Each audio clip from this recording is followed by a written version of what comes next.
Welcome everybody. Come in, come in. Doing a quick live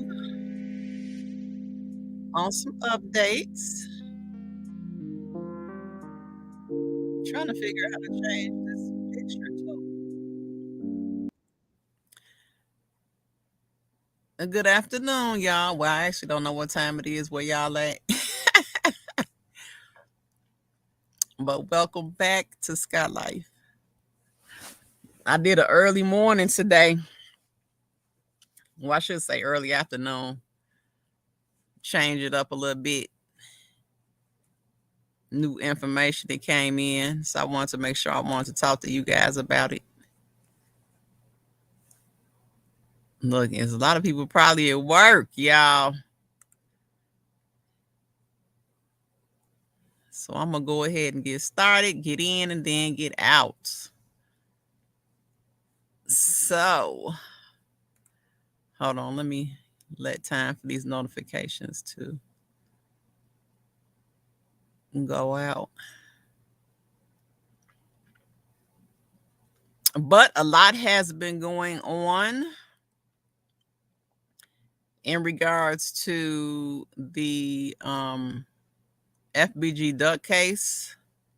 I didn't know which thumbnail to pick, so I put the R.Kelly thumbnail on the outside, and then I put the the FBG Duck thumbnail on the inside. But I hope all is well. Everybody's doing good. And we're going to try and do a quick update, and then I'm going to get out of here. I might go back live later on, but people kept asking me, are you going live? When are you going live? So I said, let me do this. But I know a lot of people probably are at work. So real quick, wait, how do I get to this?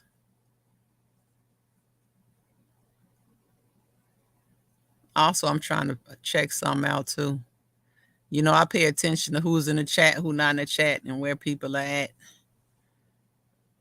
So I'm trying to see some. Also, I don't know how to change this picture. I don't understand what's happening. So,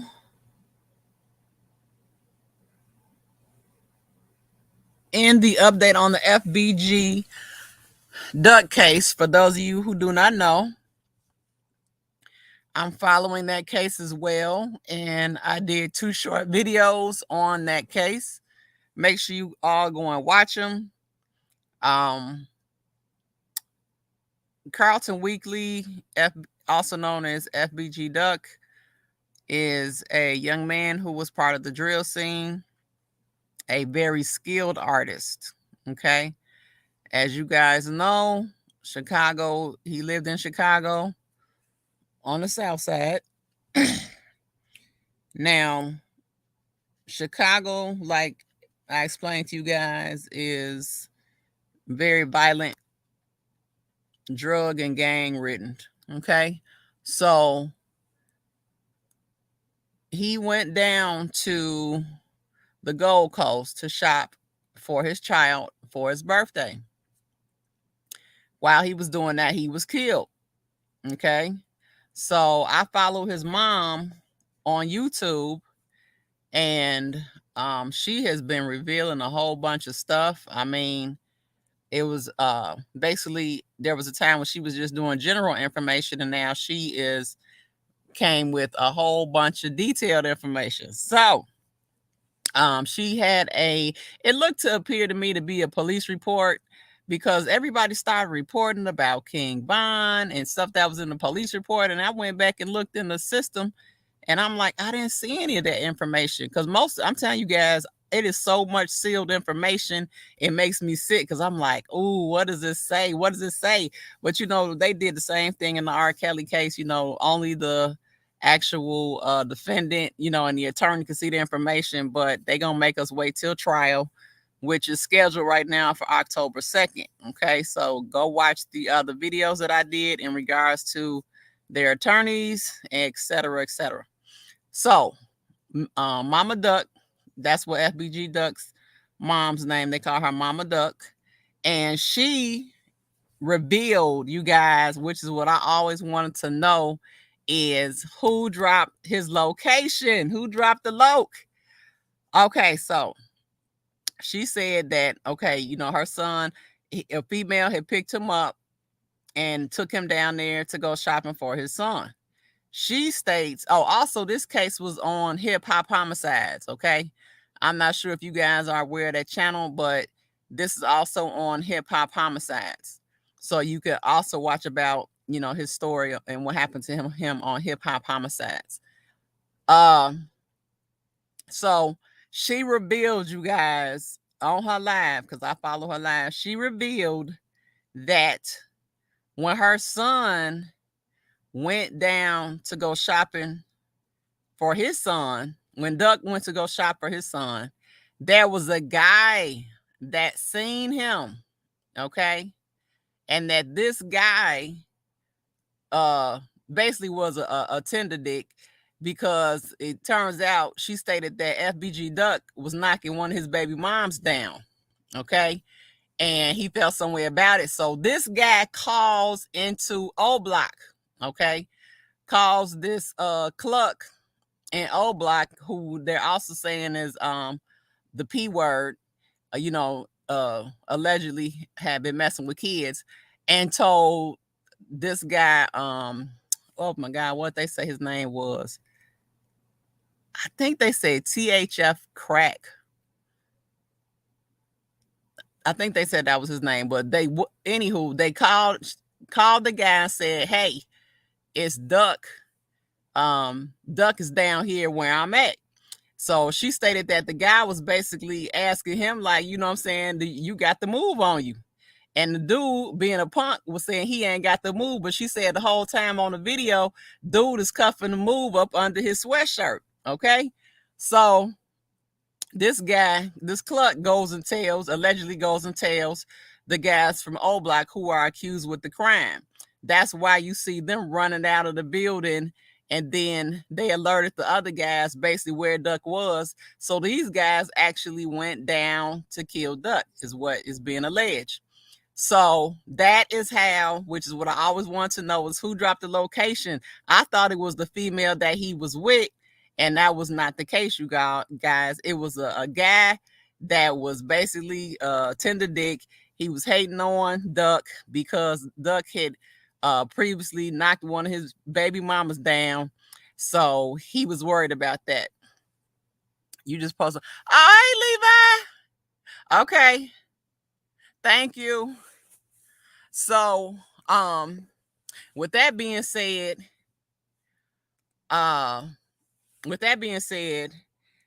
that's how she's saying that Duck got killed. Okay. Now, understand this.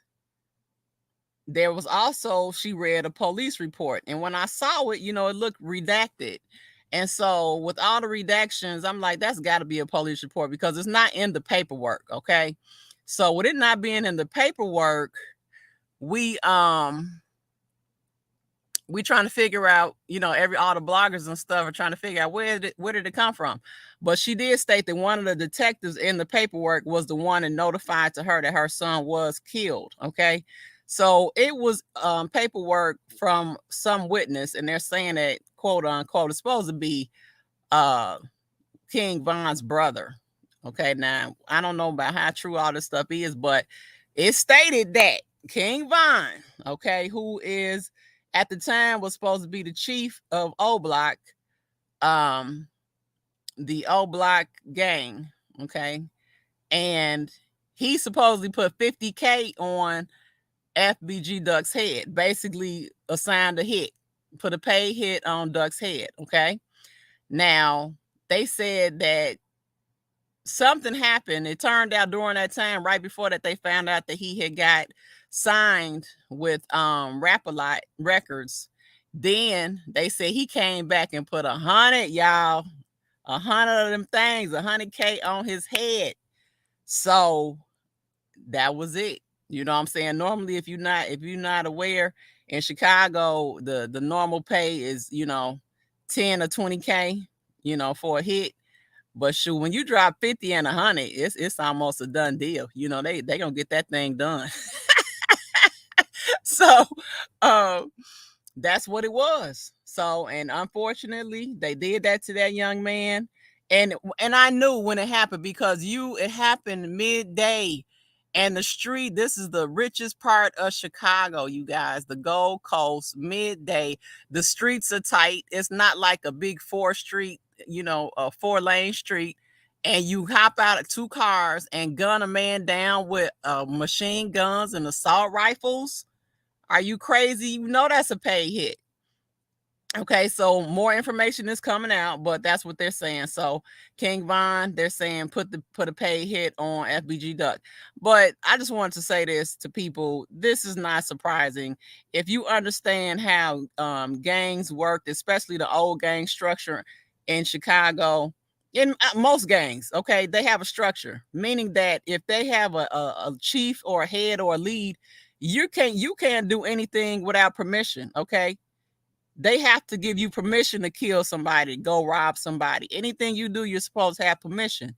So now you always gonna have a little renegade that might sneak off and go do a crime and not tell anybody. But if you want to be safe and follow the guidelines of the gang that you're in, you get permission, from the head to go kill a person. So it's not surprising that they did that, because excuse me, why would 5 guys go do a hit like that, knowing that King Von is the chief and didn't give permission? So it's kind of like we knew he had something to do with it. Okay, I mean, if you understand how gang structures go. But that is all that I had for FBG Duck. If you all have any questions, then make sure you comment. Put a comment in and I'll answer it. But now we're going to switch to R.Kelly. And you guys, Levi for Kelly is R.Kelly's cousin. We're happy to have him today. Okay, let me see. How do I take this off of here? I'm going to take this off. I'm going to put this up. Oh, it puts me up there. I don't want to be up there. Let me take this down. Okay. So, in regards to the update for R.Kelly, you guys, for those of you who do not know, R.Kelly he has an upcoming appeal. Well, I shouldn't say upcoming, but it is upcoming. I don't know the date of it, but he has also been doing interviews on YouTube with different bloggers, and he has focused in on the topic of violations that happened in his case. Okay, and one of the violations that he mentioned was his private communications when he was in the BOP, the Bureau of Prisons, okay, in jail, being leaked and given to his girlfriends. Okay, so he came on live on interviews and actually spoke about that. So that right now is the focus in the R.Kelly case. Of course, you still have the documentary, which I still have not watched, as I see no purpose to. I don't see any purpose for you to watch it either. Because please understand, when they have a propaganda piece like that, only the people who drink Kool-Aid will watch something like that and take creed to it. Because when you stop and think, what's the purpose of it? Okay, if this man is so guilty and did such heinous crimes, why do you need this documentary to keep pushing and to help defame his image and show what he did? Take the information to court and try it. You know what I'm saying? Try him in court with it. But you steady pushing this negative propaganda piece. If y'all can't see what that is, I don't know what else to tell you. It's really pitiful. But only one of those, from what I remember, only one of those women was even in one of his court cases. So that tells you right there. If it was so legit, why weren't these people also in his trial? But think about it. But anywho, I'll drop the link and see if You guys want to come up? Hey, V White, Chris Terry, what's going on? If you guys want to come up and say anything, and again, we still have distractions, you guys. It's sad, but you have a lot of negative people in the R.Kelly sector. And I'm gonna try and do better, you guys. They just really hold on.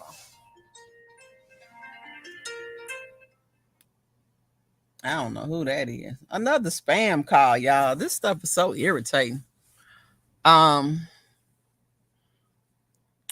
Live viewer comments show up on StreamYard. This is an example. Click the comment to show it. Okay, I don't know why y'all putting that up there. Okay. So I put that there in case y'all want to come up and say something. But we still have the people who were distracting and being distractors. So, that's something that we still have to deal with. I wanted to say this too.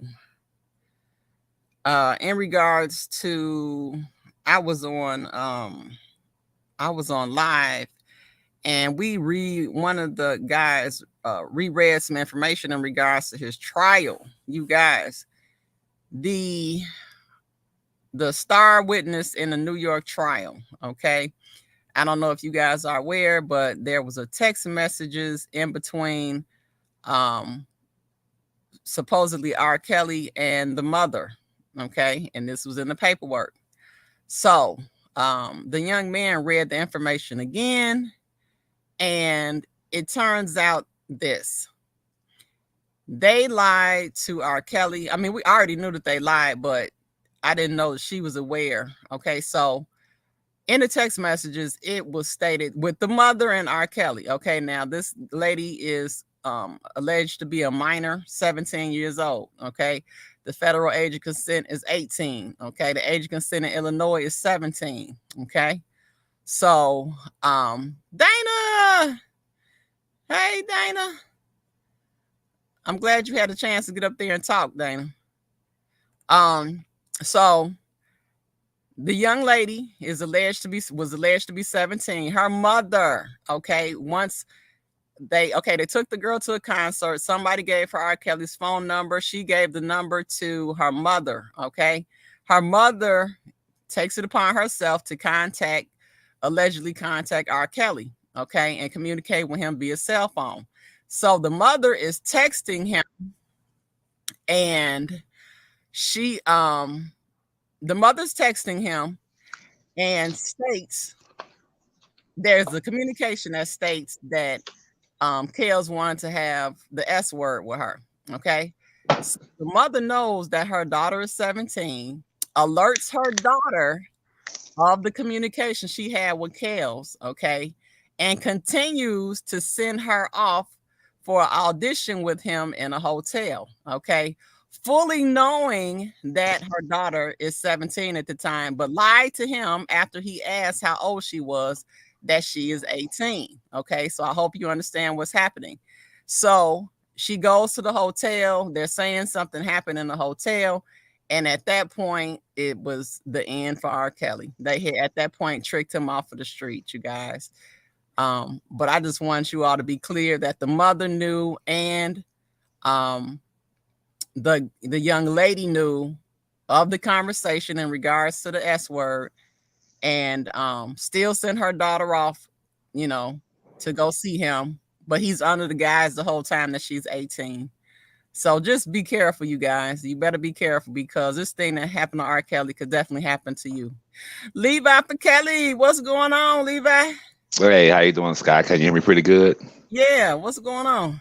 Oh, not much, man. I normally don't be getting your notifications. I apologize for not coming on your channel more, but I don't get your notifications, so I just came back in, and I'll start making sure that I get your notifications, and I'm going to start promoting your channel on my channel.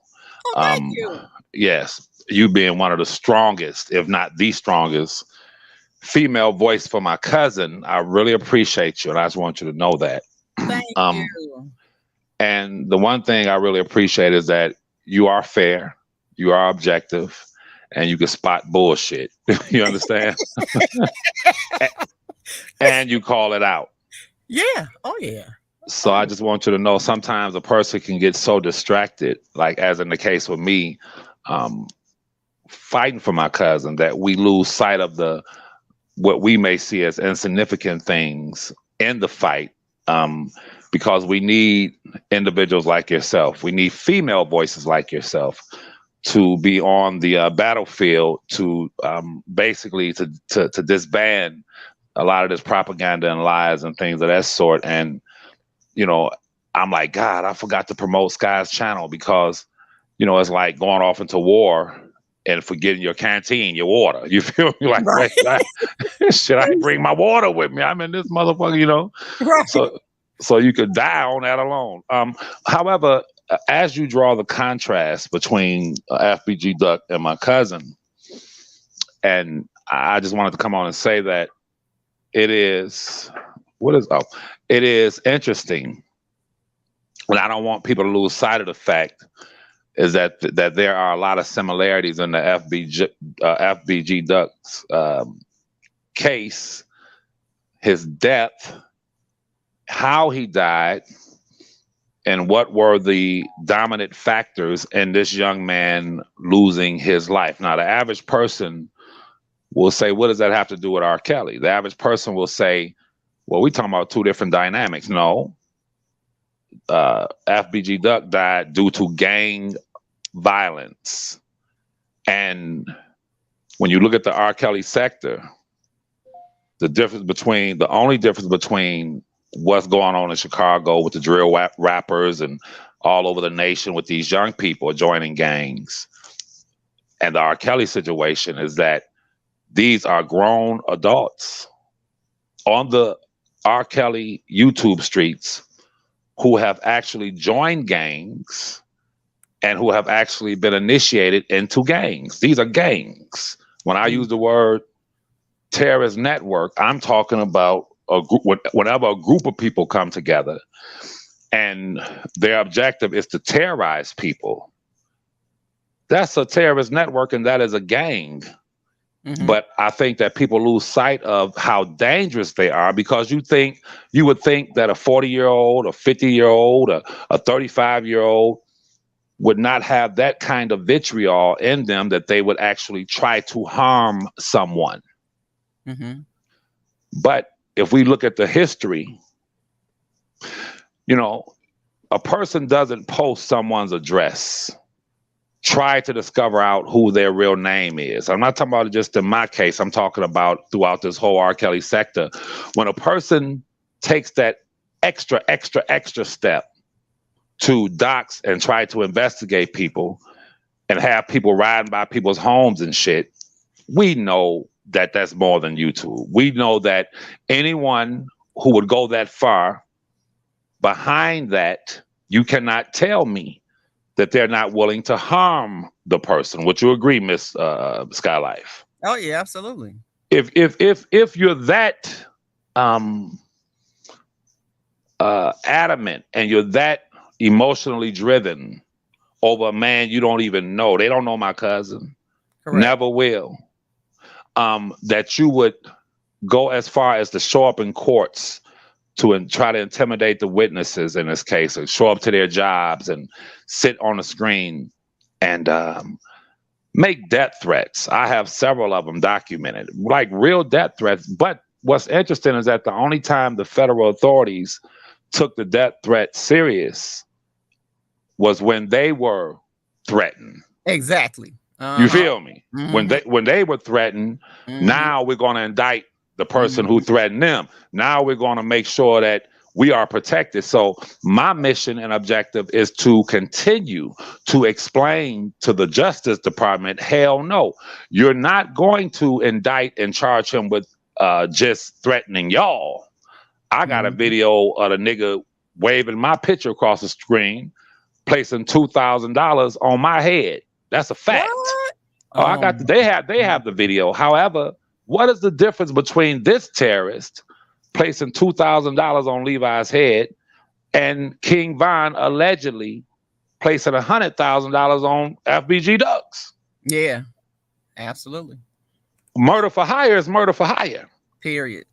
And if what's in a person is that, if that hatred is there, we know what's going on with FBG Ducks people and King Von, and when he was here, we know that dynamic and how the roots, how deeply the roots run with them gangs and things of that sort. But I just don't want anyone to lose sight of the fact that these people are just as dangerous and really more dangerous because they are adults. These people who claim, some of them, to be connected to law enforcement have made a lot of death threats. In the case of R.Kelly, these people, and I'm going to say this and be quiet and listen to you. These people took that they crossed that line into infiltrating, hijacking his cases, such to the point where, as he sat there in court asking to be released on bond, they didn't release him because of what these people were doing. When it was time for him to obtain his 3500 material, the court said, no, we're not going to release that information to your attorneys until we get closer to the end, because they knew that with these terrorists out here, if they were to release that information, and this is all documented, that it could cause those witnesses harm. He couldn't do nothing because they were holding him. These are the same prosecutors who talked about what these people were doing on the outside, but they failed to arrest them. But I'm gonna tell you something else that's more interesting that people did not observe close enough. When it was time for his jury selection, the prosecutors in New York made it clear, we do not want R.Kelly's attorneys to know the name of the jurors. Now that's some unprecedented type shit. Disallowing them from vetting and looking at the people that was going to be sitting on the jury judging their client. So when Larry and Robert Keller and them talk about, well, he's guilty, he was found guilty, they don't factor these things in that led and contributed to this unjust, illegal, guilty verdict. And I'll be quiet and listen to you. Oh no, I'm listening to what you're saying. I just had a guest pop in. That was Queen Lotus. Thank you, Queen, for coming in. For you guys that don't know, Queen is from New York. She's also Mama Duck's moderator on her channel. But thank you, Queen, for coming in. But I'm glad that you're here because I wanted to ask you some questions in regards to that. What actually caused him to have a sequestered jury? If you look at, the other side, and I hate to say it like that, but the opposers of my cousin, when asked during our debates, they tried to rely on the fact that he was being charged with obstruction. But we have to put the sequestered anonymous jury in the same on the same table with his denial of bond. But to answer your question more directly, when the courts decide to make a jury anonymous and sequestered, what the courts are saying is that the defendant that we are charging is such a danger to the community that if these jurors' faces were known, names, then they could possibly be harmed. So what that does in essence is it prejudices the case. Now, I don't go by what people say when you ask me that question. And this is the problem with people, that they'll come up with different. I've heard Larry and them come up with different excuses. The hell with that. Let's deal with the paperwork. The paperwork said it clearly that there were a faction of individuals out here in the R.Kelly cases attempting to harass and intimidate the witnesses. Common sense would tell you that any judge, you have to build a case But when you go to a judge and you say, look, we need for this jury to remain anonymous, sequestered. Yes, it's a high profile case, and that has some merit of credence to it. To say, okay, well, it's a high profile case.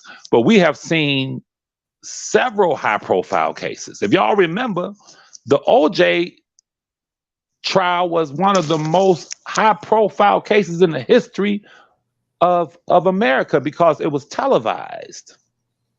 However, if you recall Sky Life, you can Google it. You can go on YouTube and see it. When that jury came back, when that jury came back with the not guilty verdict, how polarizing it was and how it separated the nation between races. Some of those jurors came out and spoke as to why they found O.J. Simpson not guilty. If you remember in 2008, when my cousin was found not guilty, one of those jurors was on Lifetime. He showed his face and he said, this is why I found R.Kelly not guilty. Now, you fast forward to 2002, 2003, as we are in now. You haven't heard from any of the jurors in New York or Chicago. That should answer your question. Not one. Not one. has come out on a show, excuse me, and they have carte blanche to go on CNN, Gayle King, to tell what they saw. They ran off and hid off in obscurity, not because my cousin would have something done to them. R.Kelly, no, because they knew the viciousness of these people on social media, Sister Sky, and you know, and I know if those people, if those jurors' names, that's all they need is their names, were made known, that these terrorists would be, they'd be fired from their jobs, probably losing their homes. Oh, they yeah. would, you come on, we know that. So that answers your question right there. What caused him to have that was these terrorists gave the prosecutors the justification, because what people forget is that every time they doxed, every time they attacked the witnesses in Rob's cases, they contacted the authorities and said, look at here, you take Azriel Clary, anytime she had a business venture, they would go on and say, call the people and say she got herpes. Call the people. They've been doing it from day one, and they're doing it today. Call the people. The woman, from what, I'm sorry, go ahead, sweetheart. No, I was just laughing. I was just laughing at what you were saying. That is so ridiculous. I'm sorry. Go ahead. Yes, ma'am. The woman who was on the last Lifetime, named Ebony, from what I was told, they've already contacted her businesses and tried to fuck her up. For real? Oh yeah, they these people, listen, man. When I say a terrorist network, I'm not FBG Duck. See, FBG Duck, living in that gang climate, was comfortable. But had he known what he was really up against, that his enemy, allegedly, because I don't like lying on the dead, if it's true, right? King Von was empowered by having money. So you feel me? So FBG Duck had enough sense. Had he had some sense, would be like, wait, hold on, this nigga got that bag.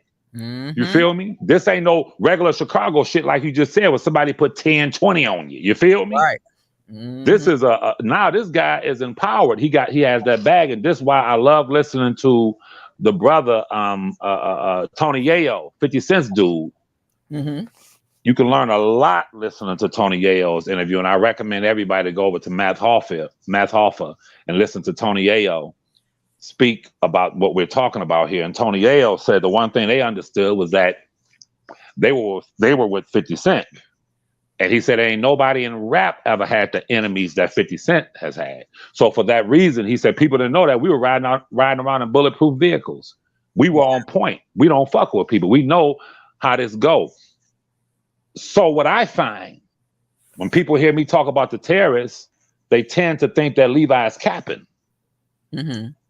But when I look in people's eyes and know, especially after my cousin has come out and confirmed, you know, I want y'all to listen to my cousin Levi, I'm very close to him. I understand, just look at the fallout from that. I understand that niggas want me dead. Niggas want to take action against me.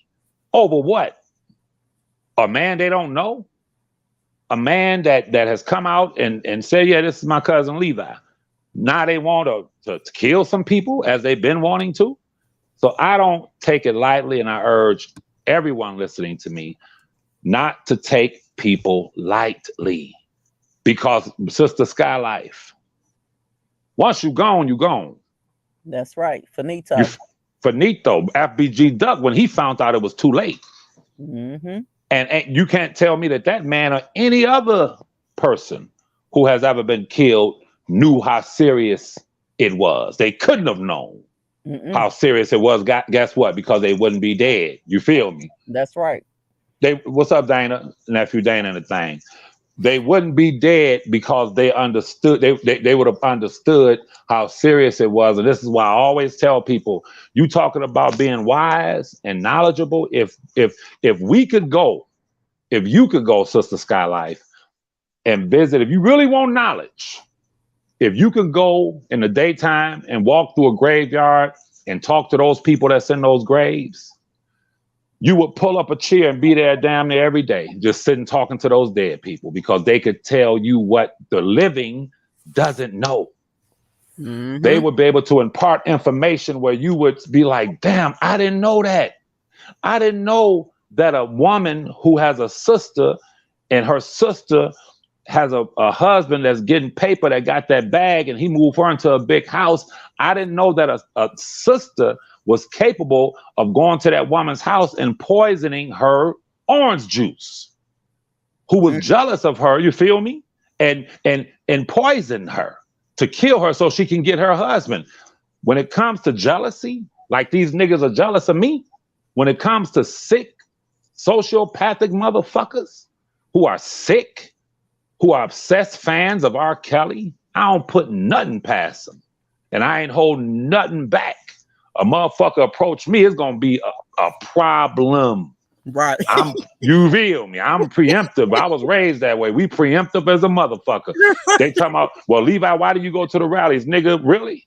Right. Shit, boy. Nah. That should have been on CNN, nigga. You ain't walking up to me after threatening me. Right. I told the authorities, I said, well, you see the threats, let a motherfucker walk. I told the authorities, let a motherfucker walk up. Don't say that, Mr. Levi. Don't say that. I said, what do you mean don't say that?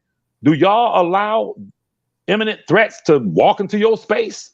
Are you taught, as you were trained as federal agents, to maim or to injure? No, they're taught and trained to eliminate the fucking threat.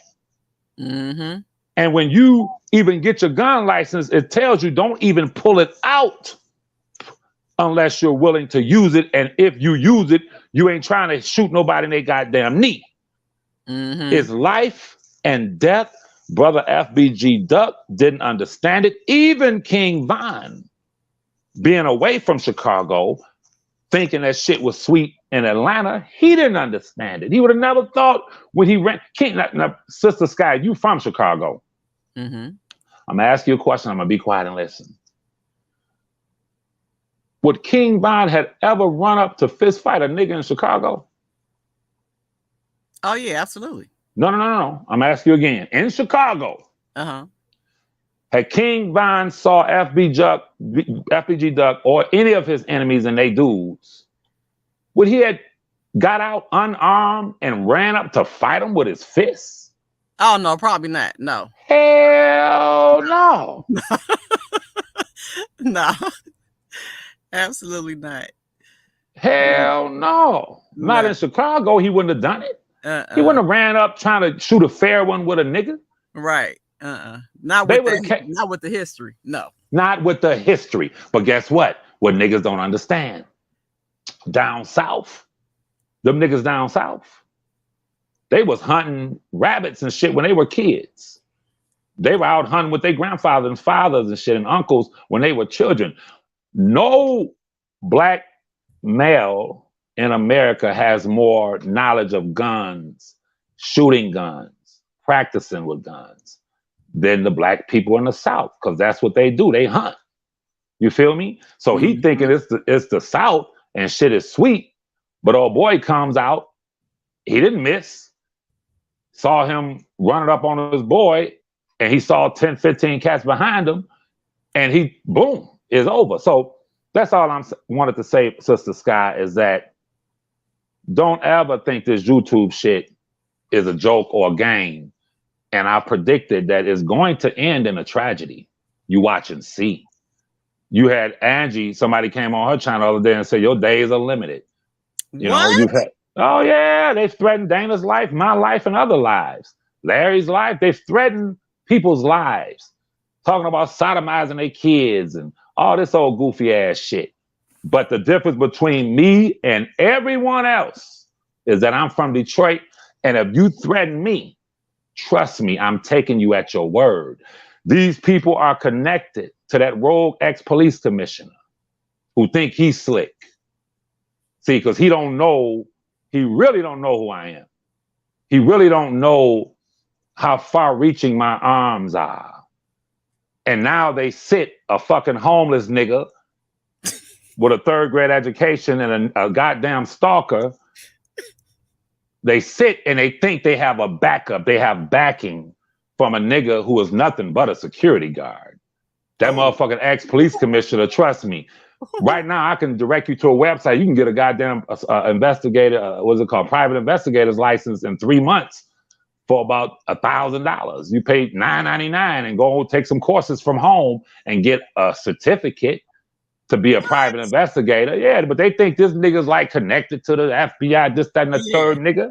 You heard? Like, so they feel empowered. Oh, we got this guy giving us information and we have backing. We have someone that's closely connected to law enforcement, like the grease-faced woman in the Carolinas, like the snake in DC, because they know a couple of corrupt motherfucking police officers.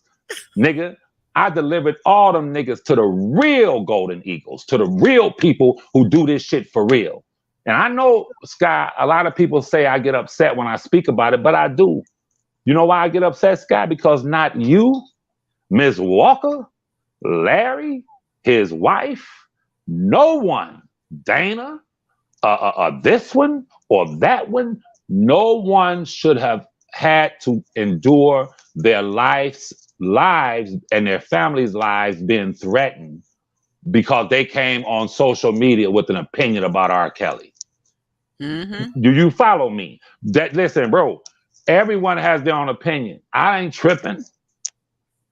When I hear Robert Keller and them, and I just be like, well, whatever. Because ain't nothing they can say to me that I cannot defeat them in argument. Right. That I cannot defeat them in argument. Right. You feel me?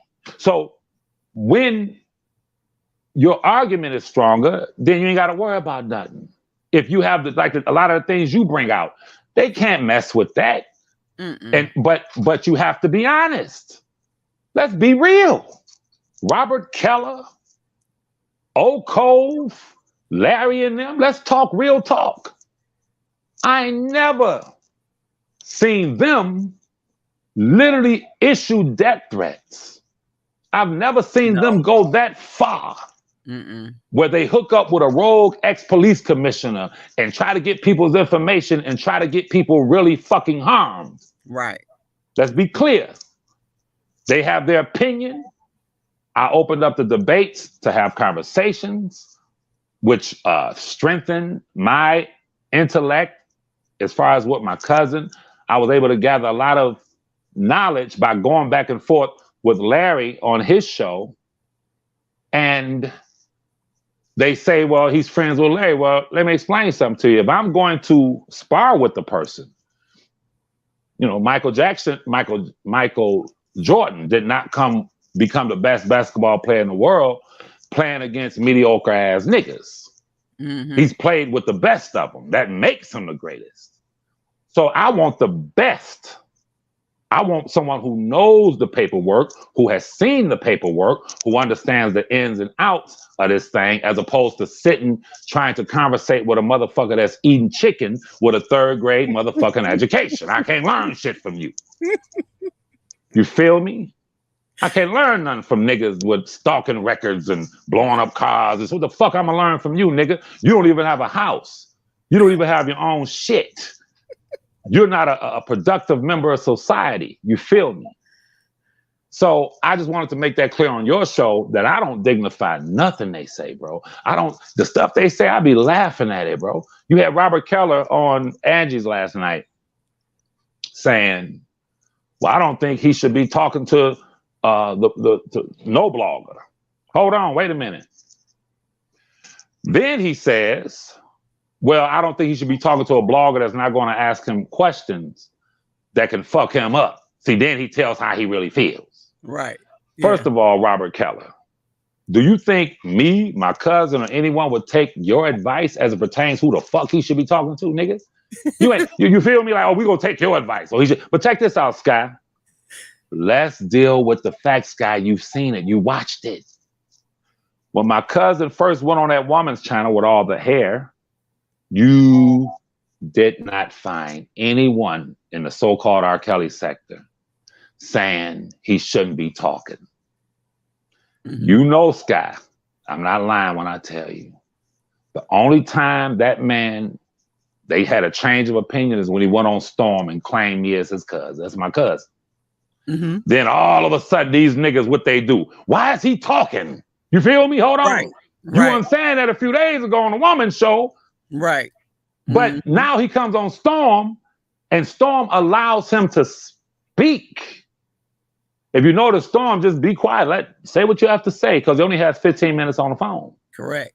Mm-hmm. They saw him basically acknowledge me, and them motherfuckers went crazy writing letters and emails and why are you talking? And Levi's with Larry, man, listen, I clear everything with my cousin. I don't do nothing without him knowing.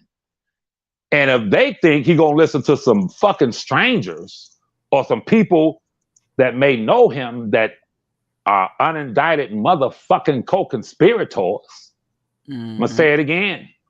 The people that they sent to my cousin, some of them are unindicted co-conspirators, which means what? They've given statements against him with the promise that they wouldn't be prosecuted for their shit. But now they want to sit back after he's found guilty and come out, I'm his this, and talking shit. But you notice they were quiet as a motherfucker during the entire process because they didn't know that they would be, if they would be pulled into the case until it was over. Now that it's over, I can breathe better. I can come out and talk shit. You feel me? I know how this shit go. So I'll say it again. If they think my cousin's gonna listen to them over a nigga that he knows to be what he is, legally astute, know how to move, never disrespected the female witnesses in this case, never doxed, never did all these fucking things and committed the crimes that they committed, then they have another thought coming. It'll never happen. These are new niggas, unknown niggas, and fucking strangers, bro. And trust me, he trusts me more than any other people. I'm not gonna say that he know, but trust me. His trust for me and respect for me, he wouldn't have said, if that were not so, he wouldn't have told Storm, well, I won't. Storm was talking about another topic, Sky, when you play that back. Storm was talking about something else, and he cut in and said, yeah, but this is why I want everybody to listen to my cousin Levi. Because he understands I know this legal shit like the back of my hand. I've been following his case from day one. You feel me? And I know how this shit go. Please interrupt me if I talk too long. No, you fine. I'm sitting here. Yes. So as it pertains to the text messages that you just touched on, you know, I was listening to Angie's show last night. I didn't come on there because I don't get involved. I'll never sit on the panel with people who, you know, Johnny come lately ass niggas that's trying to get a cash app and trying to build their channel off of beefing and screaming and yelling, calling people's names. Man, I'm way too sophisticated to even entertain those kind of people, and you know that. But I heard Robert Keller and Larry, two individuals who I value their opinions. I do. I value their opinions. Totally opposed to them. You feel me? But I value their opinions. That's how I learn. That's how I'm able to defeat these motherfuckers, because I'm going to value your opinion. What you think? And I heard them say to Angie, I heard Robert Keller say to Angie, So y'all saying because of the text, this is what he said. I'm trying to word it just right. He says, so you're telling me because the text messages were released, his communications were released, because that caused R.Kelly to tell the truth, that means his case should be overturned. Then he kept this is the trick that they use, Scott, because you own it, that they keep saying that those females and R.Kelly and the other ones told the truth. And Robert Keller knows better. No, it is not that the text messages were released and it caused Azrael to tell the truth. No, it is because the text messages and other communications, private communications, were absconded. They were illegally obtained, and it influenced the outcome of his trial with the witness, or no telling how many other witnesses, for one. For two, when they say, well, because R.Kelly told the truth, hold on, wait a minute, hold on. Did she tell the truth the first time she spoke with Gayle King or the second time? Thank you. I'm confused. Which time did she tell the truth? Did she tell the truth when she first spoke to Gayle King, or did she tell the truth after she received those correspondence and had a change of heart towards her boyfriend? Like, hold on, you playing me. If a witness's testimony was influenced, that means it goes out the window, for one. For two, once again, they want to excuse the fact that that the information was illegally obtained, Skylife, and it does constitute him a new fucking trial. I'm hoping that they throw it out and give him time served. Fuck it. But at the same time, this process has been taken. I'm gonna be quiet and listen to you. What's your thoughts on what I just said? Their tactics is especially Keller, that's my buddy, but he likes to spin. Okay. They have a spin tactic in regards to trying to spin away from the facts and taking you where they want you to go. The bottom line is this, the information, and get the likes up, y'all. 19, quit playing. Get the likes up. Right. With the emails, the private information, communications from R.Kelly were taken from the BOP. Okay, I understand that creates a violation there. However, Bonjean stated, put in a motion to compel to get the information. And with me understanding and everybody else understanding that she's not a stupid woman, she's not going to do a fish hunt for something that she would already have in discovery that would have been given to her in the Brady material or discovery. And so it's pertinent. Why would she seek that information if it had no leverage in the case? Okay. So I'm not gonna let anybody take me away from what actually happened. And it needs to be rectified. It should have been rectified at the time. If it was nothing, provide them with the information that they're requesting, and let's move on with the trial. Because to my understanding, did she even get the information at this point? Does she even have it now? Or can you say? Does she have it now? To my understanding, she does not. However, I want people to understand again. This is like, I'm gonna tell you the stage that we're at right now. Y'all seen the game, a lot of games on The Price is Right, where you have the smaller games. They'll have, say, 8, 7 small little products, and they'll say, okay, is the price, for instance, this toothpaste, Crest toothpaste, is it $1.99? And the contestant will say higher. You feel me? Then they'll move to the next one, lower. Then they move down. So it'll be about 7 products. Now, each one you get right, you get a chance to go on top of the thing and drop the chip to try to win the money or the car or whatever. You feel me? Mm-hmm. You follow me? So right now, this is the stage where Miss Bonjean is legally, I believe, my opinion, where she's going by each product step by step. And if every time she's right with one product, she'll get a chip that will allow her to file writ of habeas corpus, which means let him out, or will be contribute to his appeals as in two. Mhm. So to answer your question, yeah, that's how that is. That's how that is. If you would allow me, I wanted to talk about JoJo and speak on JoJo and the lady Melanie and Keep. Yes, I think her name is Melanie. What you gonna say about them? I don't mean, no, JoJo my guy, but yeah, go just use K and M. Don't even put their K whole and M. name in there. I heard that. That's how I am too. I don't like calling them the name. K and M. JoJo caught a lot of flack because he used the B word, Yeah. and I want to point something out. Even he himself apologized. Like I shouldn't have, got that riled up, whatever, this, that, and the third. People missed it though. What people missed is that JoJo brought out and exposed something that I didn't even consider. And that is this. As JoJo saw the day before the exchange that I was having with K&M,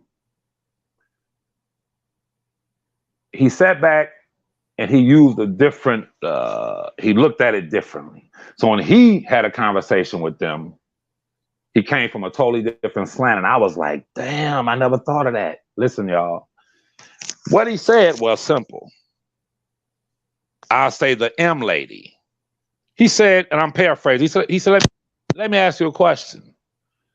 Have you ever had your kitty cat licked by a woman? I'm paraphrasing. Or licked the woman's kitty cat?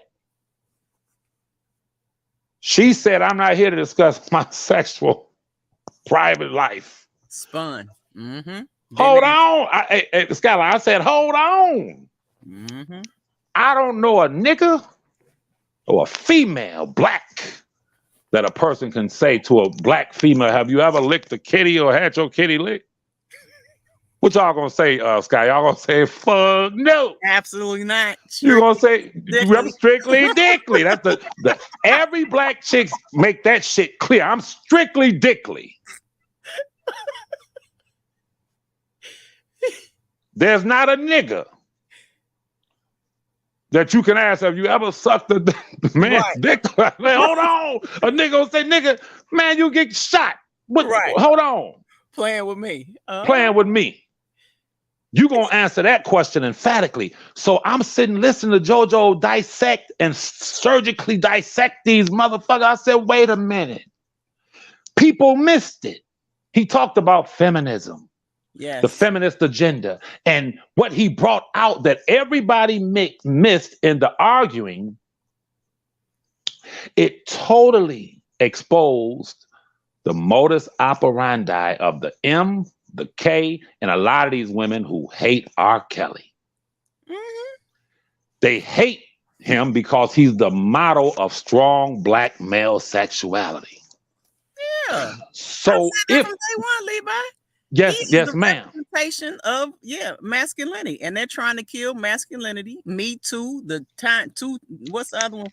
Me Too, and Time's Up, LGBH. Right. Go ahead. Yes, ma'am. But JoJo, we talked about it a few days ago.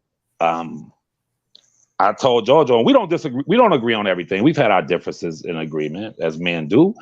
But I said, you're a very wise man because you ask questions. And if you're considered wise, you ain't got to do a bunch of talking. Ask a question. So yes, I've heard you say it several times, but JoJo displayed it by asking a simple question to K and M, and now it tells that it confirms that you're biased. Correct. You don't like men. Mm-hmm. And in the case with M, apparently, in order for you to be with a man, that man must allow you to lick some goddamn kitty cat.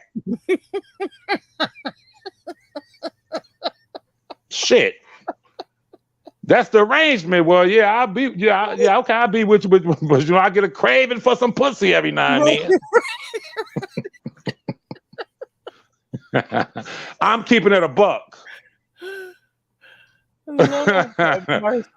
You helping me with the house, the finances, you financially straight, yeah, but keep in mind, you know, that's like some nigga telling a woman, yeah, every now I get a craving for some dick. And she say, okay, what? That's that Dwayne Wade, Gabrielle Union shit, you heard me? Right. Don't know what's going on. Weirdos is what I'm saying. That's the proper word. She's a weirdo.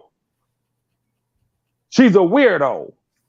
Because if you weren't a weirdo when JoJo asked you that question, you would have said, I'm strictly dickly. What you mean? Right. You feel me? So now it puts it in perspective. You take Keller. I say his name. I don't fuck with him.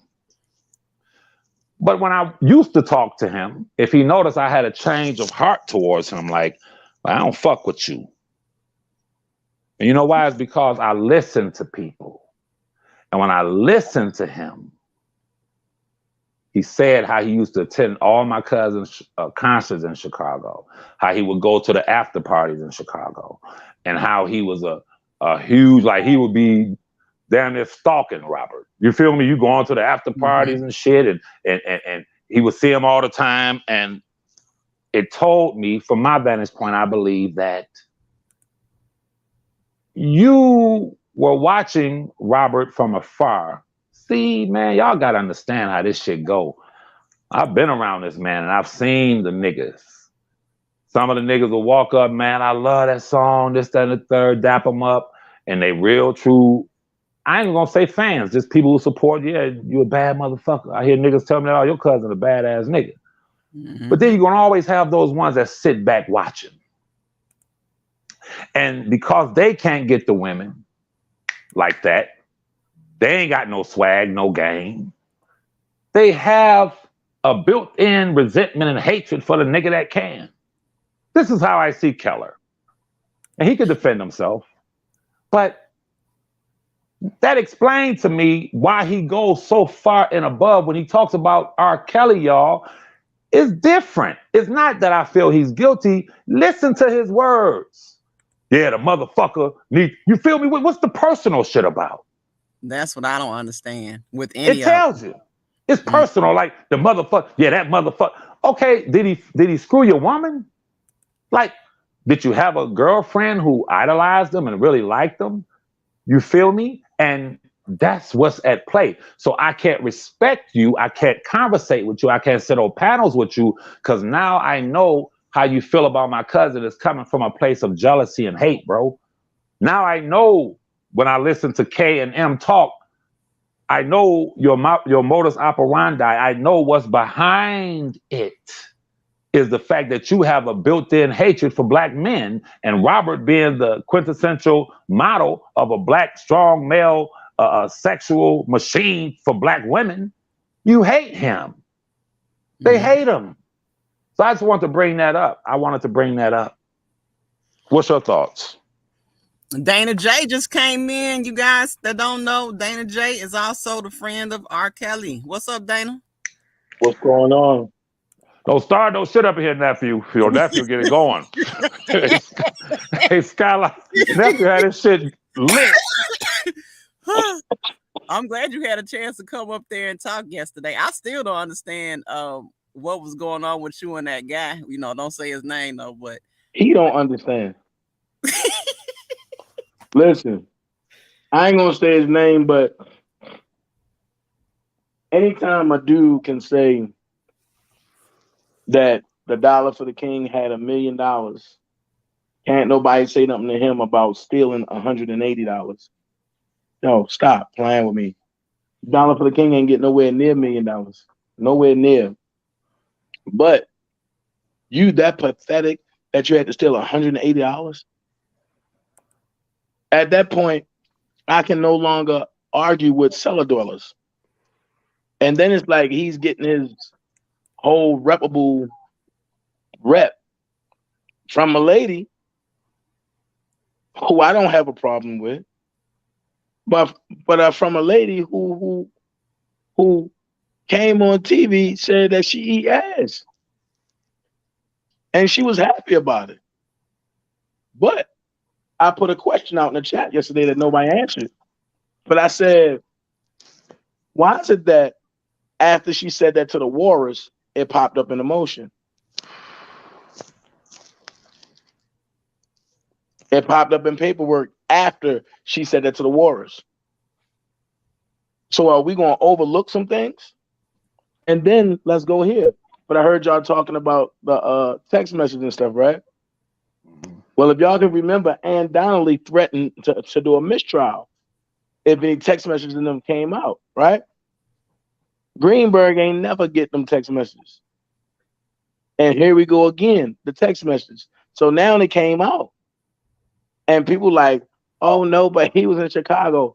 But them text messages influenced New York. New York influenced Chicago. And when people look at the diameter of what's going on, they'd be like, oh, snap. And some folks would be like, oh, no. And Chicago had their own entity of separate people. One thing I told everybody in front of Jump, the ones that was going to be prominent in New York, they were going to be witnesses in Chicago.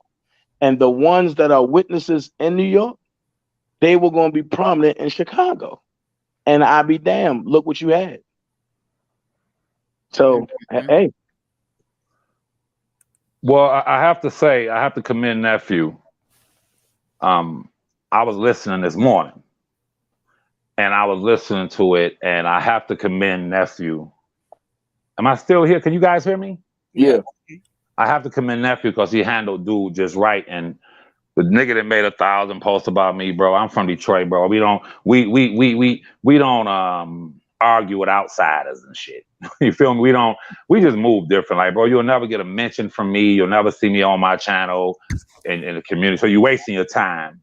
You know, a nigga trying to get clout and trying to get in this he know if he go at Dana, go at Larry, go at me, go at this one, go at that one, he gonna get some cash apps. You feel me? And I laugh at it, bro, because I'm playing at a higher level with this thing. But I have to commend Nephew because I'm listening. I'm like, oh, here we go. I thought Nephew was about to do the, you know what I'm saying? Nigga, Nephew pull up, say, motherfucker, pull up. Yeah, but Nephew handled him just right. And he was calm. And he said, basically, you don't deserve an answer. You don't deserve a response. You knew. You ain't been here in this thing. You haven't been, we got our own formidable opponents and enemies and shit.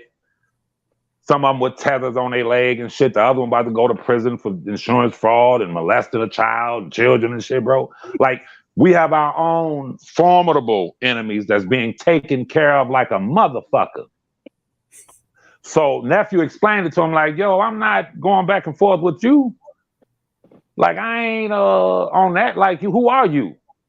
You feel me? Like, nigga. But the trick is you come in and you say to Angie, I respect your show, so I ain't gonna, cuss or and then you go straight at it. You a fraud, motherfucker. And he sure did. You feel me? Like that, the squeaky wheel gets the oil. I'm gonna build my channel up off of just screaming, yelling. But check this out. I listened to people. He said that Larry was an informant speaking about it in the case of Robert. In the case of Robert, which is not true. The courts have already ruled on that. That's a fact. Yeah, he wasn't in the trial. Yeah. Absolutely. Now, when grown man said, you hard for you up, he said, I got the paperwork on it. He said, okay, well, put it up. I'm not going to put it up. I don't have to put it up. Okay, so that means you really on some slanderous, clout chasing bullshit. See, I respect Angie's channel.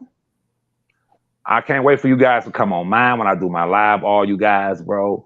But at the same time, we have to, and I'm not telling Angie how to conduct herself. I'm saying we have to get to a point at this juncture that we must eliminate lies, slander, conjecture, innuendo, and rumor.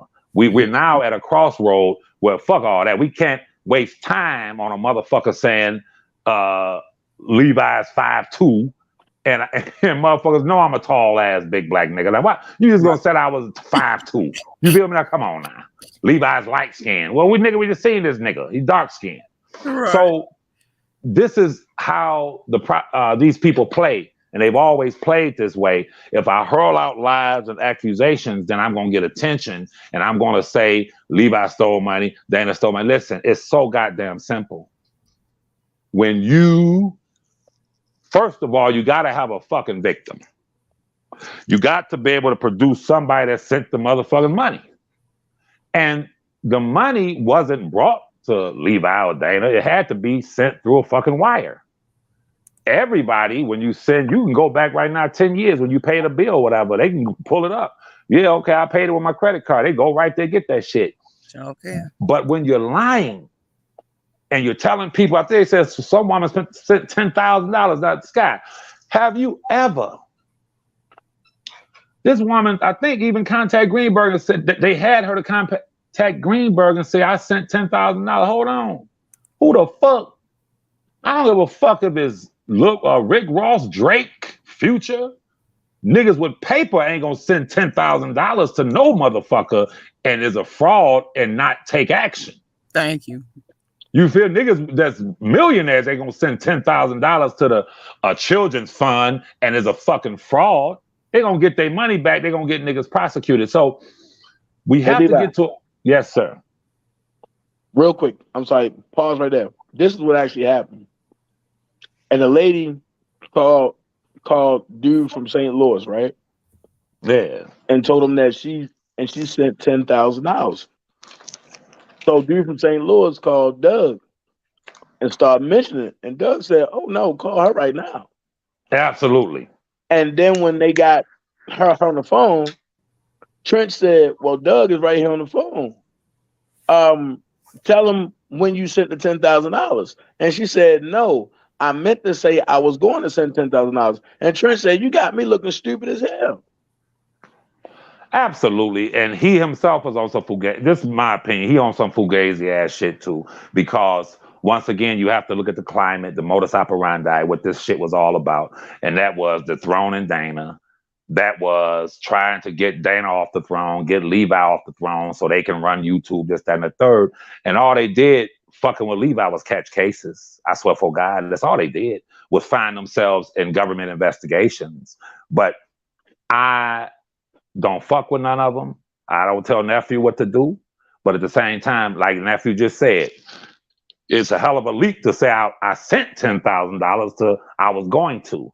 But this is all they do. But rest assured, after all the letters were sent in, let me tell you what's so funny, Sky.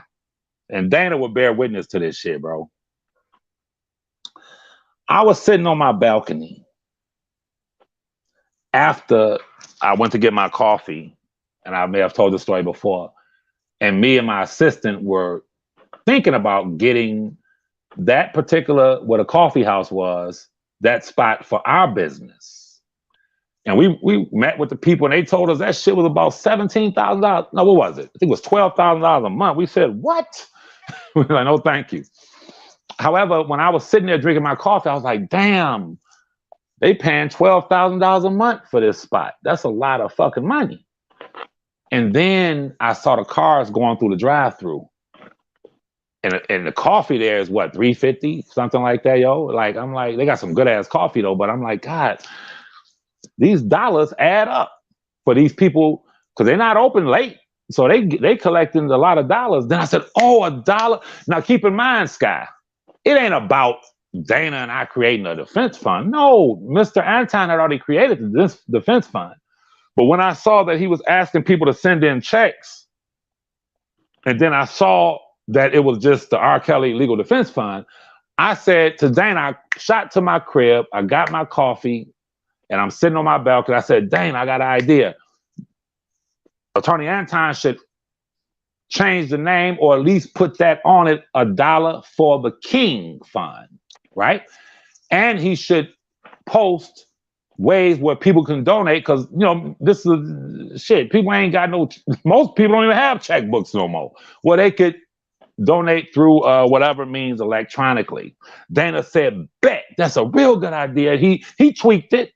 Then he contacted Attorney Anton and was like, dollar for the king, you know, put the spin on it, whatever, that name. What is so funny to me, Sky, almost 4 years later, and niggas are still talking about a dollar for the king.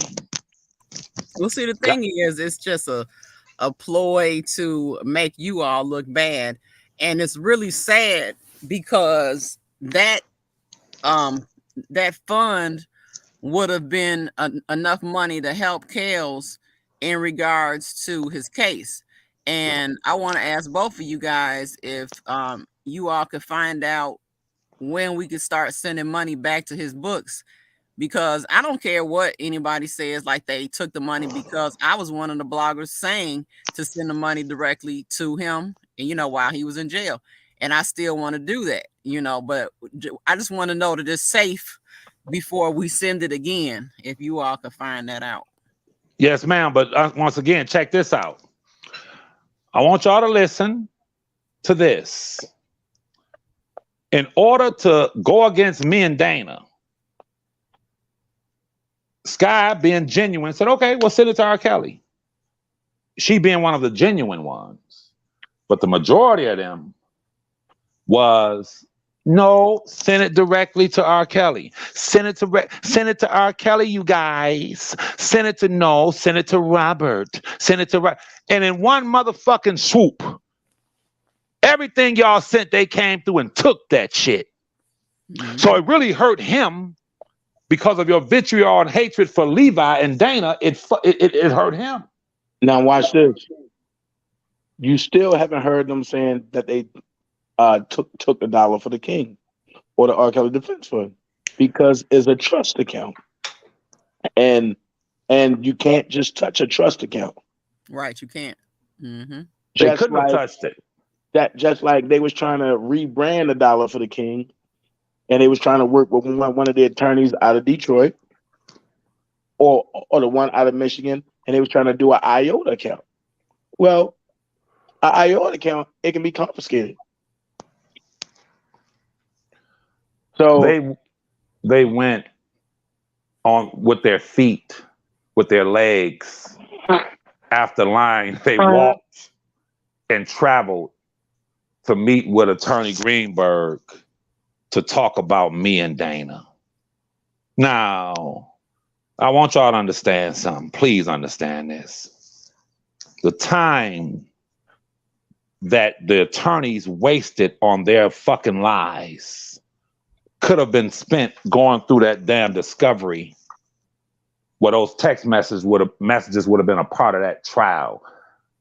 I'm here. I sit at my computer and work on my cousin's cases more than I do anything now that I have a couple of employees doing what I need to be done for my businesses, 2 businesses, overseeing that. I have more time now. I'm here working for him. They have been working all day, every day on me and Dana. Mm-hmm. Stupid, like this is what their focus is. My focus ain't on them. My focus, unless it's getting their asses locked the fuck up for their crimes. But while they're wasting his attorney's time with lies, most people don't know what I know, for one. For two, I understand how their involvement cost that man a conviction in New York. And Sky, you know, and I know, and Dana know, and everybody know that damn case in New York was so goddamn weak, wasn't it, Sky? Pitiful. That case was weak as fuck.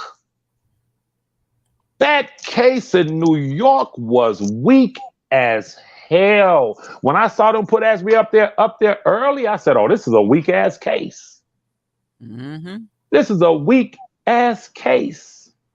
But the attorneys who I don't agree with, who I don't mess with, I'll say 3 of them who had been here for the duration and the long run, and when you go back, they were instrumental. because of their hatred for Dana and myself, they were instrumental in causing him, influencing him and lying and shit, where the same attorneys that had been here for years, let me tell you what would have happened. I'll put this on the table. I ain't gonna say the attorney's name, but I know at least 2 of those attorneys. I don't know them personally. I was about to say I know that they would have. They like to take sound bites. He said he knows the attorneys. No, I said I know at least 2 of those attorneys would have had those text messages front and center during that trial. They would have had the parents front and center during that trial. They would have played every clip on Lifetime during that trial. Well, this is what. Go ahead, bro. Well, I'm gonna jump in. I'm gonna say this. You don't gotta say it because I'm gonna put it out there. I gave the outline to Doug first, the whole outline of New York. And then from there, I sent it to Greenberg. Greenberg said, "Yo, there's some good stuff, but that's all we gotta do is study it and then break it down from there." And Robert walks. I said, "Yeah." And Nicole was opposed to it because she was like, "Well, Dana, you putting everything there. What if this happened? What if that?" And I said, "I don't got time for what ifs." Then from there, I wasn't gonna send nothing else to nobody once Doug left. I was just gonna chill. But then it was like, "Yo, just send it over to Cannon." I sent it over to Cannon. I got a reply back, and Cannon was like, "Yo, this is good stuff. Are we gonna use it?" At the last minute, the Warriors and her friends, and the rogue police officer and all them, they influenced Cannon not to, go after the outline that I not to use the outline that I gave, but to use the one that Sylvia and them, that the Warriors and them did. And when they did that, look what happened. Yes, sir. I tell y'all, when I listen to, I'm sorry, brother. Go ahead, nephew. No, I'm saying because my outline had the text messages in it, but it had the parents in it, but it had Cheryl Mack in it, but it had Cheryl Mack under influence in it, but it had the underwriting of Cheryl Mack. Everything was to a T. It was 171 pages of nothing but outline of how to attack this person, how to break this person down, just right here. And the same thing for Javante. That one outline that he used from me, and because a certain person pushed him to use it, it helped. And because he found out that Javante was lying. Yes, and it was the easy one. Yes, sir. And that's all I told him at the table was, when you go back in there, ask Javante, when did she sing backup for Aaliyah? When was she singing on the Aaliyah albums? And then pull up an Aaliyah album cover track and see if her name is on it. And when he did it, he hollered, "Damn, Dana, but I should have used your outline after all. You should have, would have, could have, but you didn't." Yes, sir. If I may say, when I hear people make profound statements, I keep them in my mind throughout the years. And I heard Jamie Foxx say something that Ray Charles told him that sticks with me.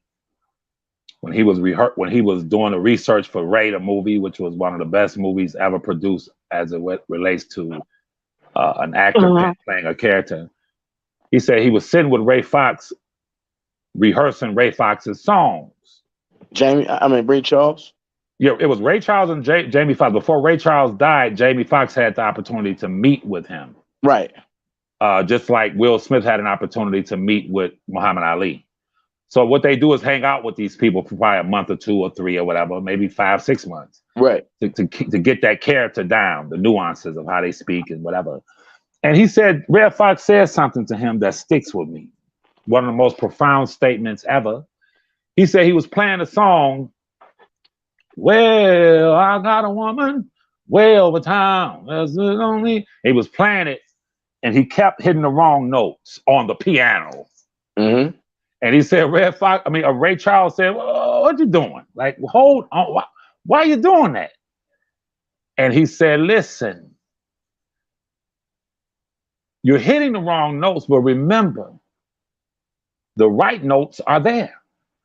Everything, when it comes to these pianos, this piano is right under your fingers. Yep. Jamie Foxx said, damn, I never thought of like that. He said, and I use it as a metaphor in life.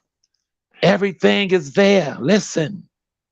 So the key to Robert R.Kelly's being found not guilty, the key to him walking out of that courtroom was right there in that discovery.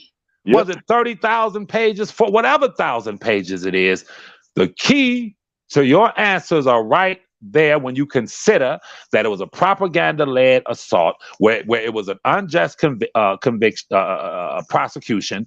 When the prosecutors walked in, they walked in with cases and carts and carts and carts. They were not on social media. They did not allow people to distract them. They were about reading that shit. And when they read what they read, they come across shit that can blow their cases out the water, but they excuse it and say, okay, put that off to the side. Everything was there for them to use. It is nowhere in the world that any attorney could come in 6 weeks before trial, 5 weeks before trial, and have enough time to go through every fucking piece of paper. I guarantee you that I have read more documents pertaining to my cousin than that attorney has. I know this case like the back of my fucking hand because I read, I study, I reference it, cross-reference it. So it is no way, Sister Sky, that you have a man sitting there being tried with his life on the line.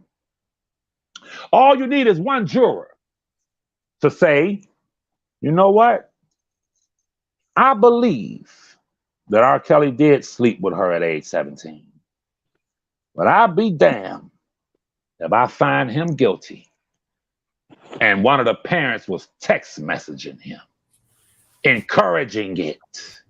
She's up in the goddamn hotel room with fake ID, where the authorities come and look at the ID. Where were the police officers or hotel security who saw the ID? Did they take a picture of it? Did they write it down on a pad?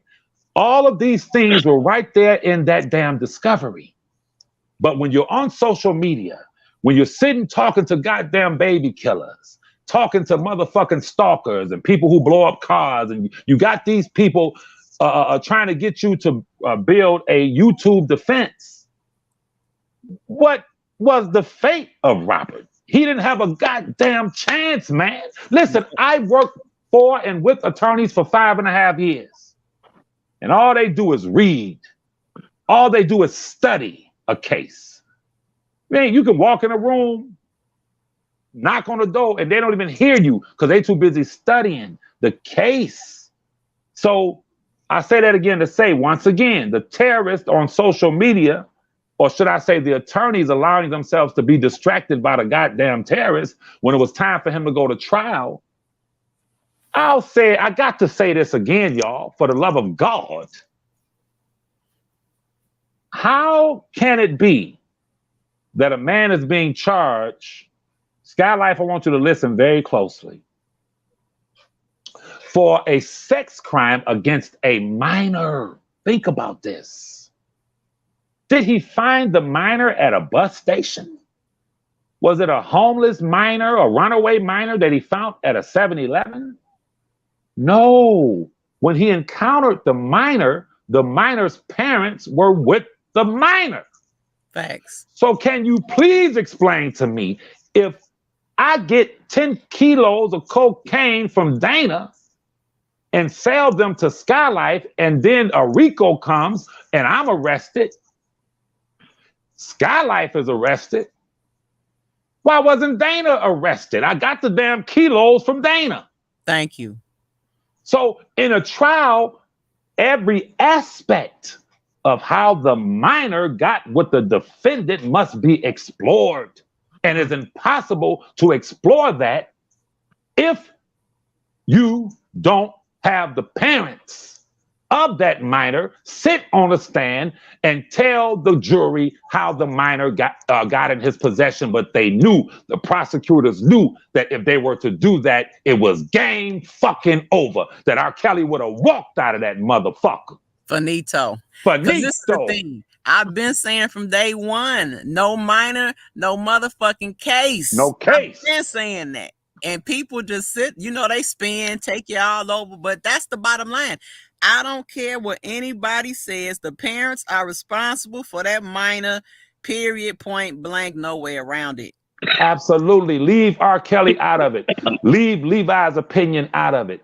Let's leave all this out of it. Let's talk about jurisprudence in America and how cases are prosecuted.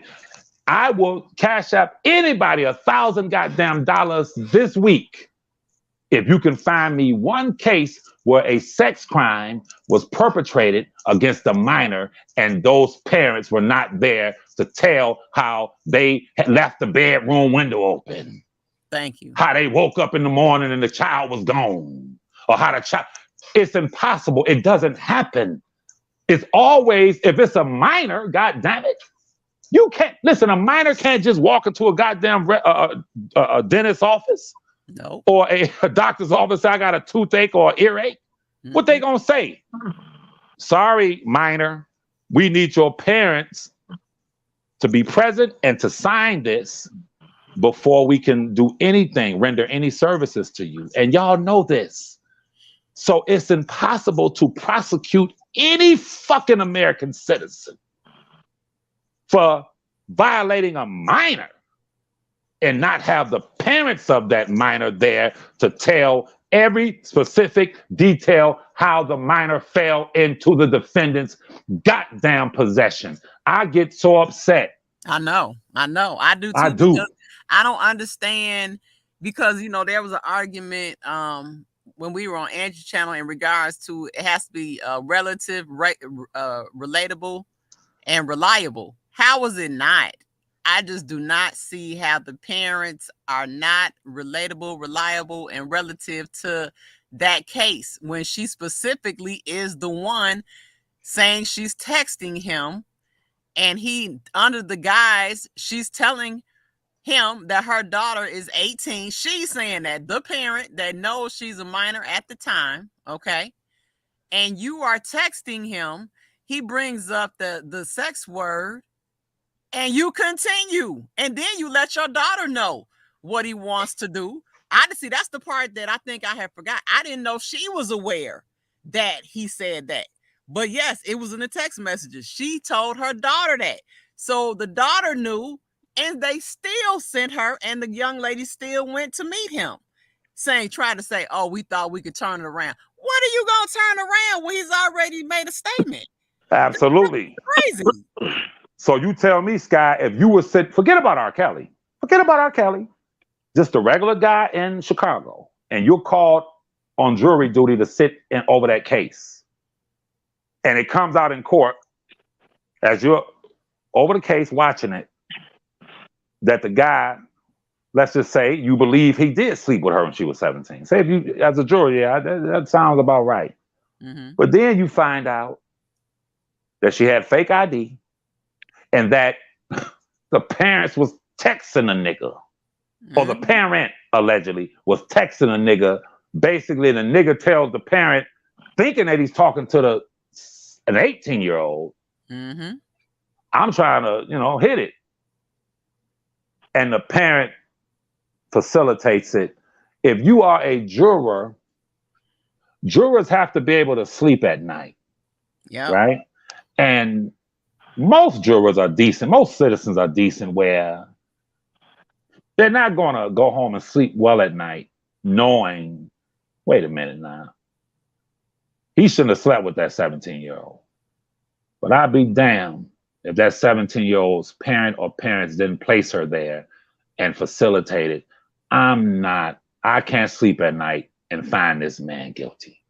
Nope. Because a defendant, that word defendant, means you did it. You must defend your actions. A co-defendant normally sits next to a defendant or two co-defendants because they were complicit in what the defendant is being charged with. So they're co-defendants. Mm-hmm. They aided and abetted the defendant. So most jurors would say, well, the parents ain't here. Shit, the parents at home. Hey, Scott, the parents at home, so I'm going to send R.Kelly home. Shit, let him go home. Because the parents at home, let him go home. Kind of shit is that? It was too much. It's just, he would have walked if I was sitting there, because there's no way, because I keep saying it. If anybody knew she was 17, it was her parents and herself. She knew how old she was. Her parents knew how old she was. Once the conversation came up with the sex, you are crazy to take the risk. You see what I'm saying? You rolling the dice. And I don't care. No, we're not just talking about Kels. I'm talking about with sending your daughter to any man after that word has been given to you in a text message stating that that's what they want to do. You are insane. Initially, you can find a guy. You can find a guy that you're attracted to when you were 27 or whatever, 17, 27. And as a woman, like, Don, you know, he seemed to have a nice job. And in the first second conversation, he told me, I'm trying to fuck. Most women are going to be like, no, that ain't the one. Right. You feel me? Like, this nigga that came off for the ass in one conversation. Right. All right. So if you say, oh, really? And you hook up with him and screw him, how would you look 3 months later? That nigga ain't shit. I found out he was screwing somebody. What are you talking about? No, the nigga got to say, I told you up front, I want the fuck. Yep. Why you mad at me? Yep. She was honest. Yep. I explained to you what my intentions were, and you still sitting here. You still sitting here. You still sitting here. You feel me? Or you came to meet me, you know, because I would have been like, oh no, you know, but no, it's too much. I'm telling you, I get so angry, and I told Angie that yesterday. I'm like, for people to know that, I mean, they literally tricked him off the street. Yep. They tricked him. He asked, how old are you? And you said, understand that you lied about your age. But if he's such a P word, then he wouldn't have asked. He would have took you at whatever age you were. You know, and just how the law is set up, now that we have you charged with sexually abusing a minor, now we can say that you coerced, enticed her, and now guess what? You're a predator. You see what I'm saying? It's Absolutely. Just like once they get you in one instance, they can stack on something else. And it just, I'm telling you, this case just, oh God. It's horrible. And once again, I have to stress, because I have to go, but I have to stress, and please come on my live when I go live. I have to stress this again, y'all. Reasonable doubt is what Angie may disagree slightly, but jurors are given instructions. If you find that the defendant did commit these crimes beyond a reasonable doubt, you should find the defendant guilty. Well, reasonable doubt means, wait a minute, hold on.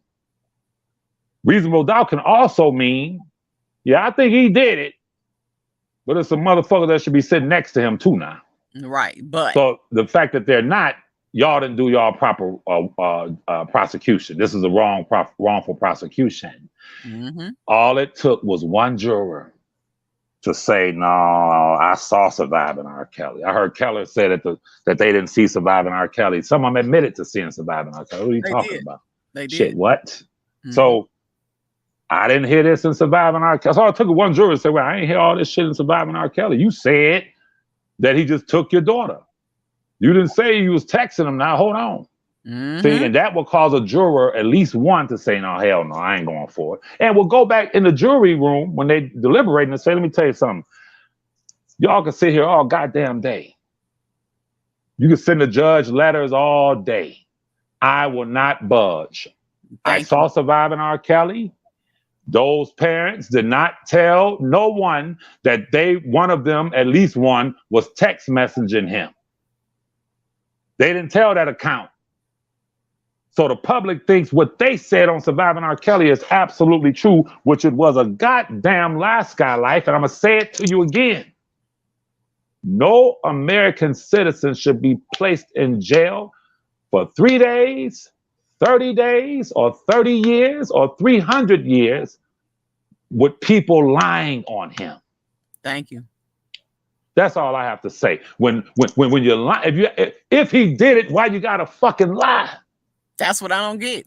If he's so guilty, why do you need the propaganda machine, the documentary, to continue to slander him and defame his image? Why is that needed? See, people aren't seeing that. What is the purpose of this? For them to keep running this and running this, you're doing this to help your agenda to take him down. How come he can't get a fair day in court without all this extra stuff added? I've never seen anything like this, Levi. Never. In my life. In my life. In my life. And Robert Kelly and Larry says, well, you know, he had his day in court. He had his way. Hold on. No. It says in the American justice system, all defendants must be granted what? A fair trial. Correct. So if it wasn't fair, it's null and void. And those text messages and the absconsion of his private records prove it wasn't fair. Thank you. I love the man. I do. But at the same time, if he did it, I love him. But I'm not going to sit up and side with wrong. But he did. Listen, when I heard Jane Doe number 5's parents for the first time, I never seen them before on Lifetime, I was like, damn. What? I was like, what? I was leaning towards believing them. You know why? Who would think that a big company like Lifetime media outlet would interview people and allow them to say shit and not vet it? Exactly. This is, see, you're taking 85% of the American public believes that Robert is guilty based on what they saw on the Lifetime. There you go. And that's a fact. 4 of the editors of the Lifetime documentary towards its completion said, no, we have issues as editors. And they met with the owners of Lifetime and producers of Lifetime. This is documented. And the producers of Lifetime said, I tell you what, we're going to still pay you. And we're going to throw in a little something extra. But you have to sign this NDA saying you can't speak about nothing. Now, wait a goddamn minute. Don't that sound like a cover-up to you, Sky? Oh, yeah, absolutely. If someone says, you know, shit, if you working somewhere, you working in a nice restaurant and you see them taking old meat, putting some shit on it, salt, and it's old as hell, and they cooking it and they serving it to people, and you go to the owner and say, hold on, I saw that meat was a month old and they put some shit in it, and the owner said, I tell you what, how much are you being paid a week? I make $900 a week. I'm going to give you a 1-year severance pay. Here's your money, but you have to sign this saying you can never speak about the restaurant. That means the cover up. That means you know something that they did that's illegal and can cause people harm. Just like those 4 editors knew, wait a minute. We have sat and watched listen, they sat and watched what the parents said, what Sparkle said, and their job is to edit and cut to bring it and shrink it down. And they were privy to the inconsistent statements, the fucking contradictories, and the goddamn lies. Yes. But they were decent enough, somewhat decent enough, to say, we ain't gonna be a part of this. And I have a question for you, Sky. We from the hood. When you find black editors or black people, period, when do black people turn down some money when somebody say, hey, you come over here and, you know, cook this up or come over here and take these pies or do. The only time you're going to find niggas turn down some money is when they say, You ain't gonna get my ass locked up. Don't they say that? Like, We ain't shit. going to jail about We it. ain't going to jail over this shit now. Hold on. Hold on. We ain't going to jail over no R. Kelly documentary now. What the fuck now? Hold on. Hell no. Which means they knew what was done was criminal. Yeah. Not only unethical, they knew. They sent them 4 black editors went to lunch and said, you know, we're going to get locked up over this shit. They cutting out stuff and they saying we can't put this in there and that. No, this can get us locked the fuck up. You feel me? So that's what happened. But the public doesn't know that. No. And that's why I come in. And that's where you come in. And that's where the decent supporters and those with the voice come in to remind people, like you just said, it's a propaganda-led assault by a media machine. And they did what they did. They were so goddamn bold that they came out with a part 3. Yes. The fuck? Another one. I ain't even watched that mess. I still haven't watched it because I'm just gonna get angry and angry. But I need to know what they saying so I can, do some commentary on it. But I still haven't watched it. I'm just so disgusted by all of this. Absolutely. It makes me sick. But thank you so much for allowing me to speak so long and shit. No, I'm glad you came on. Now, when are you going live? Is it this weekend or what? People say, you always lying this and the third.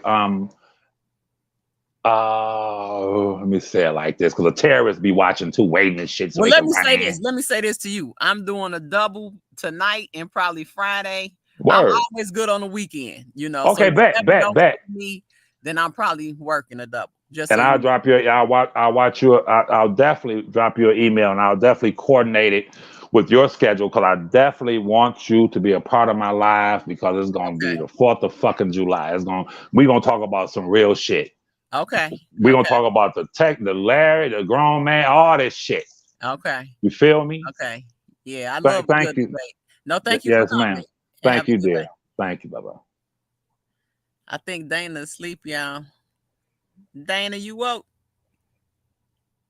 Yeah, I think Dana's asleep, you guys. So let me put this in here. We only going till we got 10 more minutes. We only doing 2-hour lives for now. I might do a long one day, but we're gonna try and keep it to 2 hours. But you guys, that was R. Kelly's cousin. I thank him for coming up and also providing information about the case that people may not know about, because I try and cover some things, but I can't cover everything. A lot of stuff I have to read again and get back abreast of, because it's so much, you guys. I don't know if you all understand on YouTube, it is so much going on, so many distractions, but the core things in this case I will never forget. The witnesses lied to him. You have the documentary, a propaganda machine, and also pushed by Me Too and Time's Up. You have those entities that their whole goal is to kill masculinity, out of the Black community, and I think every community. Okay, and we all know R. Kelly is the king of R&B. He is a masculine man, and he's the representation of that. And because it makes no sense to me. If you all can explain to me the need for the documentaries to be played and to continue to be played, I'm open to have an understanding, because I feel like if you have so much on the legal side and so much evidence, why is it needed? Why is it needed? Let him go to court, charge him for whatever you think that he did. Don't try and formulate a RICO pamper to fit on them, because that's what we found out. The law will create a pamper for you, people. Okay, and that's what they did. They made a RICO case. Okay, they made it. They sat down and figured out, how can we put this RICO on them? How can we reach back and get that the old case and pull it into the new case? And baby, they used the RICO to do it. Okay, then you bring in the Mann Act, and then you try to charge a guy with a spreading a failure to expose STD, unheard of. Like, what does that have to do with any of this? You guys just watch the videos. The Did You Know? I'm gonna try. The next one I'm gonna do is it's actually gonna have to be a couple with the text messages, because I want you all to hear the text messages and then some of the paperwork regarding the text messages, and you will be alarmed. I mean, if anybody is in agreement with, tricking R.Kelly off the street or any other young man, if you have boys, okay, you better make sure when your son starts dating, he gets their ID. Okay, I would get an ID and a birth certificate, and then I would give it to the parent. I would even take that person to the police center, and make sure that stuff is verified, because that's the only thing that would have saved Kels. Because asking clearly is not enough. The law has there's a law stating, I call it the you should know law, for lack of the legal term, meaning that there's a law stating that you should know the age of the person that you're dealing with. Okay, now if you guys can tell me how we should know, that'll help too. But there's actually a law stating that you should know the age of the person you're dealing with. Okay, so whether you ask them and they lie to you, that's not gonna stop them from locking your ass up, because that's exactly what happened to R.Kelly. Okay, so tell your sons, your nephews, everybody, you better ask, get the ID, get the birth certificate, and take them to the Department of Public Health and confirm the birth certificate is real and the ID is real, because it's gonna be your son's life on the line. Okay, I promise you, this is now case law. That's what people have to understand. This has happened to R.Kelly. This is now case law. That means they can apply it to anybody that they want to. Okay, and that's the next thing. Hopefully Levi will come back again and we could talk about that RICO, because people don't really understand that one man RICO, you guys. No codees, okay? No co-defendants. It's sickening. This is just sickening. It is sickening. But it's coming up to 2 hours, so we're gonna get out of here. Thank you all for coming. Please hit the like button on your way out. Let's see, because R.Kelly said, Thank y'all for joining. I thought you were asleep, boy. Nah. Thanks for coming, Dana. Okay. No problem. All right. Yeah, we're gonna get out of here. I think that's it. Same thing in regards to, let me talk about the Duck case real quick. We're not sure about the validity of that police report, but what I reported is what was allegedly in that police report. Okay, but we'll see. The case has a lot of sealed information, and once trial comes, it'll open up and we'll get more information in that regard. But again, thank you everybody for coming. As always, do everything in God's divine order. Do everything in the spirit of righteousness to make sure righteousness prevails. Sky Life loves y'all. Have a good day.